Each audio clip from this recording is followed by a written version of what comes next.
And there he sat, up front, all alone in the first pew. For those who asked, the ushers confirmed it with a reluctant nod. Yep, that's him.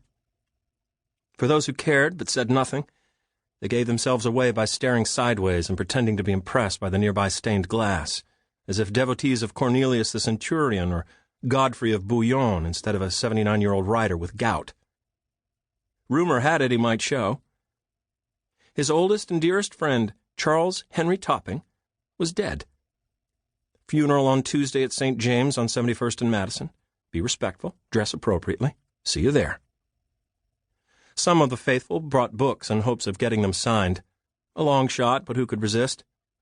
And by 11:15, the church was almost full. I myself remember watching friends of my father as they walked down that aisle, while they glimpsed the Slocums and the Coopers, and over there the Inglehards. Hello, by way of regretful grin. A number of these fellow mourners baffled them. Were those sneakers? Was that a necklace or a tattoo?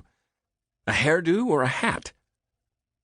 It seemed death had an unfortunate bride's side. Once seated, all and sundry leafed through the program. Good paper, nicely engraved. And gauged the running time in their head, which mercifully lacked a communion.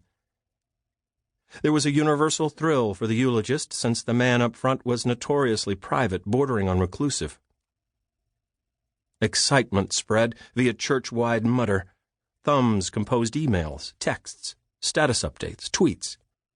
This New York funeral suddenly constituted a chance cultural event, one of those I was there moments, so prized in this city, even if you had known the writer from way back, knew him before he was famous and won all those awards, knew him as a strong ocean swimmer and an epic climber of trees, knew his mother and his father, his stepfather, knew his childhood friends, all of whom knew him as Andy or Andrew, rather than the more unknowable A.N. Dyer.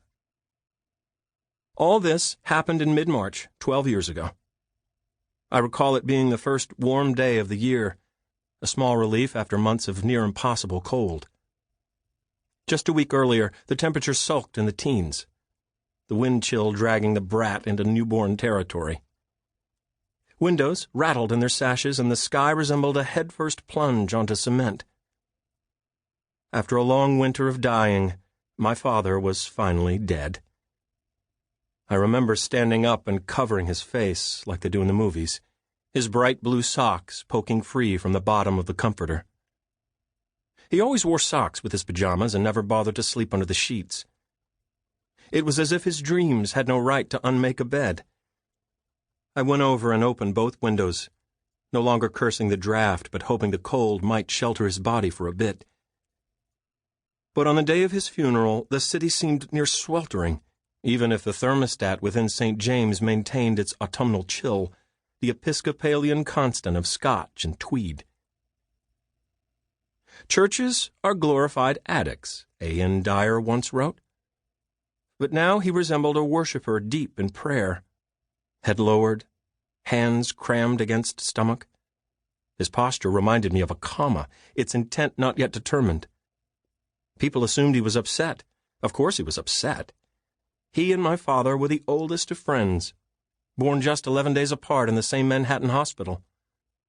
Growing up, this minor divide seemed important, with Andrew teasing the older Charlie that he was destined to die first. It was just basic actuarial math.